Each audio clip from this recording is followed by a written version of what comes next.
islaamummaa baratu nama aalimaa jala deemee waa immoo aqiidaa baratu malee aasumaa ammootiin paastarii isatti pheenxee irratti kiristaana isa wara sheekaa gurguddaa isa irra wara nama beekamaa isa irratti haasa bakka maraa hinaas achiin dhaqa akkanan ta'in nama lama warri Dubaayin keessa arge Hamzaa Hashimii fi kana maalii Ahmad jettan dhaabiyoon akkasii sun hin barbaachisu qaxxitaa sitti himaan abboo dhodhoosee sitti himaa.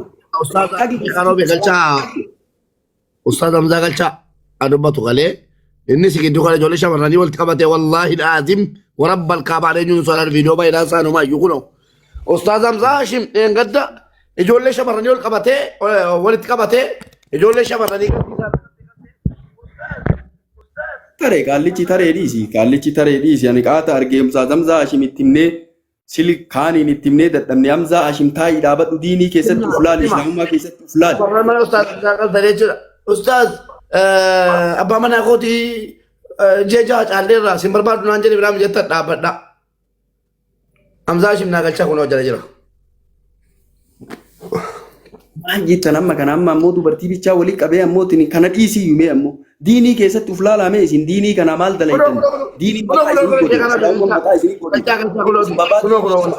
maqaa isinii godhe islaamummaan maqaa isinii godhe faallaa ammoo islaamummaa deemtanii faallaa diinii deemtanii yaa akii ammootiin nigdiin diinii naggaadamu kun dhiisaa bakka dhaabadha fooloon isin cinqin laayikiin isin cinqin wanni si cinquu qabu ammootiin salaanni takkittiin narraa qeebalamtee jedhe Hamzaa Hashim sin cinqin bakka ayyala jirtaa caqasiisitti himna abboo haal dubartii walitti guurtee ati islaamummaa keessatti uflaalime waa meeqa wanni barsiisan yoo ati rabbiif taate rabbi sii ta'a bar viiyuun har'a sirraa hafaa bar fooloon har'a sirraa hafaa bar FB fooloworsa guddaa san waliin hin awwaalamtu bar tiktookii fooloworsa guddaa waliin hin awwaalamtu yaa Hamzaa Hashim yaa ustaad Ahmad immoo maalii ka jedhan namni ammootiin amantaa biraa keessaa dhuftanillee awwala islaamummaa idhaa faqihu jedhe rasuulli alayhi salatu faqihu jechuun atta'ammuqu fi diini irraa waa barata eeganaa obboleessa waaman har'a ammootiin islaamtee shahaadaa ammootiin har'uma qabattee har'uma ammootiin badhee maratti viidiyoo badhee maratti waa godhe hin dandayamu awwalan baratan yookaan nizaama diiniitu bada islaamumma bada akki kun hinaaffaa miti dhugaa sitti hima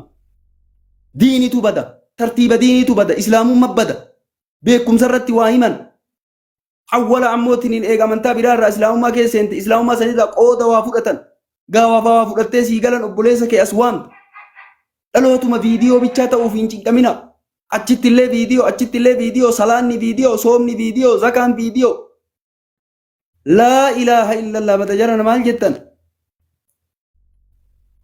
maali manni kun isin cinqe kanatti ammootiin ilaal islaamummaan ammootiin nama akkanaa kanaan badaa jira hin baddu ammoo islaamummaan dursa waa beekuudha osoo waan beekin ammootiin ilaal yoo ka waa dubbattu taate waa balleessite islaamummaa tolcha jettee diinii tolcha jettee waa balleessite diiniin akkanaa miti idhaa faqihu orruu teenya tun sitti himna abboo orruu keenya yoo waa beekan atta'ammuqu fi diini jedhe rasuulli alayhi salatu ta'ammuqu fi diini idhaa faqihu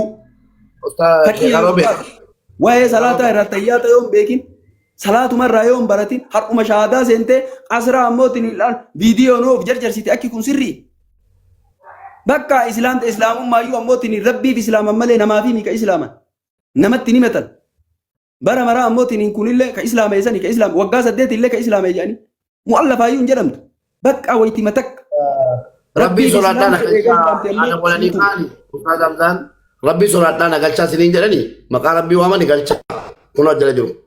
Mubaarak Kusammaa kun orruu kenna mana kiyyallee jedhe amma waan jedhu. Dhageessanii waan jiru ittiin fudhattuun fudhatta diiniidha kun orruu kiyya. Diinii maal jedhe maatti maa anna nagaa itti maa maal ustaaz Hamzaan yoo sanii jedhanii diinii itti himne quuqama diinii qabna ifaa yoo diinii ifaanyeeti. Taifii kiiloo 3 keessa bulleeti karaa dheeraa deemneeti qabaa miti. Diiniin ka feemasummaa ittiin barbaadanii miti. Ka nyaanyaa ittiin barbaadanii miti. Si galamo siin galu. Islaamummaa awwala waa baratu. Ulamaa'ii gurguddaa bareeda kana laalime. Ulamaa waan dubbanne kana laalime. Akka itti tartiibaan diinii nama barsiisan laalime.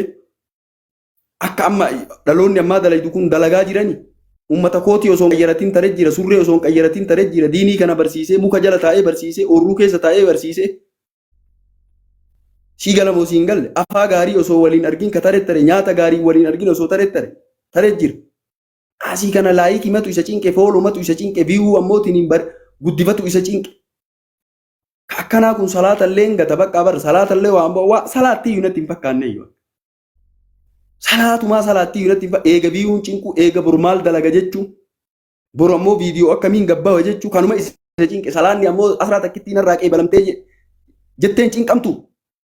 Soomni kiyya bara baay'ee soome rabbi bira naa ga'ee laayikii naa ta'ee dalagaan tii laayikii rabbi bira naa argattee jettee hin cinqamtu. Akka viidiyoon kun si cinqee si maraachuu laayikii si cinqe burmaaliin gabbaa hawaasatti gabbaa. Akki kun ammootiin hin bar ibaadaallee si gachisiisa. Amba masgiidaa quban qabne bara ammootiin hin bar. Yoo dhugaa walitti himne masgiidaa quban qabne masgiidni jaraa asumar salaanni jaraa asumar.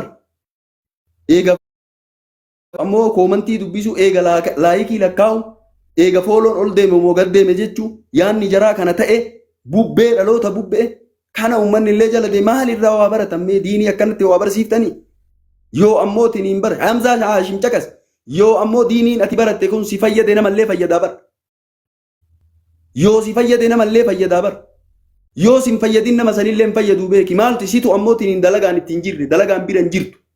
Saniif nama gadi hin seenne. Haasawa keetu uffataa deema namni sanii. Mee amma fakkeenyaaf Hamzaa Haashimii fi nama aalimaa nama guddaa Sheekh Amiin biroo amma fudhadhu wal biratti ammootiin hin fidii mee sargii takkaa bakka taaziyaa fiti. Kam jalaa ol ka'an. Kam kabajanam kam fagootti ammootiin akkana irraa jettee deemti dubartii.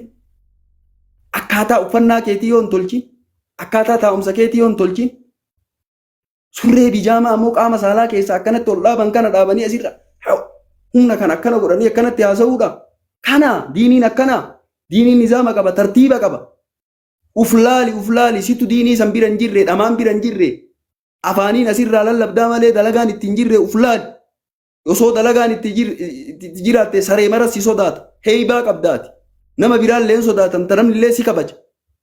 Rabbillee ammootiin hin kabajaa rabbi biraa qabda nama biraallee qabda. Namni ammootiin hin laal bakka maratti taraa si godhatuun ufii taraa of goote. Diiniin ammootiin hin ol si fuudhe islaamummaan ol si fuudhe kun laal maqaa sitti gate gosa kee beeksise maal goote diinii kana. Quba takkas si dhiige ilkaan takkas si cabe nabi Muhammadiin ilkaantu cabee bar hin buruufamanii bar. Itti beelahee uummanni kun bar diinii nutti tarakkabee bar itti dheebatanii nutti tarakkabanii bar. Uffata ittiin qayyarannee bar afaa gaarii irra rafnee bar. Hatta naga kitaaba dubbisan bar aarri korraazii as keessa ol deebi'ee ijji baddee jiraa bar. Osoo kitaaba laalan ijji baddee jiraa bar. Amba akkasiisanirraallee ilmii fudhatuun das nama jedhaa bar heeybaa qabanii kabajaa qabanii bar. Haalimni yoo dhufe miiddee takka irraa fagaatanii bar haalima duraanii. Asirratti ammootiin hin laalate amma laayikiin si cinqee viidiyoon salaatumaa salaattanii yaani shakkee iyyuu kanumaa masgiidni keessan adiidha. Biyyuu eega lakkaayuu eega koomantii dubbisuu eega laayikii ammootiin hin lakkaayuu hagam ammootiin hin naa guddate hagam naa dabalee jechuu hagam ammootiin hin dalagaan ol dhayxe jechuu ammootiin hin kun isin cinquu. Meeti imimmaan isin keessaa jigumee akka taphaatti asirraa haasoytanii akka taphaatti asirraa buutan. Shamara feete seensiftee ka barbaadde waliin haasoyte akka barbaadde haasoyte akka barbaadde godhattu. Islaamummaan garaas hin nyaanne diiniin garaas hin nyaanne. Jecha bichaa taatee ammootiin hin laalu yoo taate galabaa taata ansaraa taata hin tuffatamta. Heeybaa dhabda. Namni diinii heeybaa qaba kabajaa qaba. Yoo ofii isaati ammootiin kabajaa san mulqate malee yoo bakka hin taane ittiin dhaabate akka hin taane dubbate malee. Baruma takka hadiisa nabiyyuu ammootiin haala namaa laalanii wayita himantu jira bar. Haala namaa hadiisuma da'iifaa ammootiin sayya jedhanii himuun ni jira bar haala namaa laalanii. Yoo hadiisni kun kan nama sodaachisu taate hadiisni da'iifni sun nama sodaachisu taate hadiisni kun sayya jedhanii haala namaa laalanii himuun ni jira bar. Maali ati abboo? Hagam ammoo sooshaal miidiyaan kun akkanatti isin quubse isin bakka. Akka nama sooshaal miidiyaa kana keessaa mana qabu siree qabu afaa qabu. Akka barbaaddan godhattan nu malee namni hin jiru jettan nuyi ka waa dubbatu nuyi ka waa hiiku nuyi ka waa hidhu jettan asirraa. Maali uummanni akkanaa abboo dhaloonni akkanaa dhaloota abaaboo bichaa fushkaan diinii isinirraan dha'a hafuurri diinii isinirraan dha'u abboo. Anu fi gara kiyyaa wanni isin himtan natti gadi hin galu. Osoo asirraa lallabuu miti yaga barbaaddan dhiitanii barrii qabattanii goommaa makiinaa qabattanii himtanii natti gadi hin galu wanni isin jettan. Hasan al-Basriin gaaf tokko jummaa masgiida wayiitti salaate imaamni ammootiin hin kutbaa godhee salaatee irraa bahee jennaan imaama waamee wanni ati dubbatte sun gadi nan seenne taasiira natti hin taane jee maaliif jennee gaafannaan fattish nafsaka uf laali jee situ ittiin dalayni afaaniin bichaa dubbattee ummata waamaa jirta malee.